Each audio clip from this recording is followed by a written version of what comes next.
નમસ્કાર દર્શક મિત્રો, ડેલી ક્રાઇમ ન્યૂઝમાં આપનું સ્વાગત છે। કચ્છી નવું વર્ષ એટલે કે અષાઢી બીજની શુભેચ્છાઓ।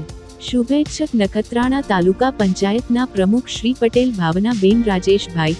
નખત્રાણા તાલુકા પંચાયતના પ્રમુખ તરફથી અષાઢી બીજ એટલે કચ્છી ભાઈઓનું નવું વર્ષ ગણાતા તમામ કચ્છવાસીઓને અને તમામ 18 વરણને દેશના ખૂણે ખૂણે વસતા કચ્છવાસીઓ અને ભારત દેશના વાસીઓની અષાઢી બીજના નવા વર્ષની શુભેચ્છાઓ અને અભિનંદન। અમારી ચેનલને લાઈક, શેર અને સબસ્ક્રાઇબ કરો। ડેઇલી ક્રાઇમ ન્યૂઝ, સત્યની સાથે।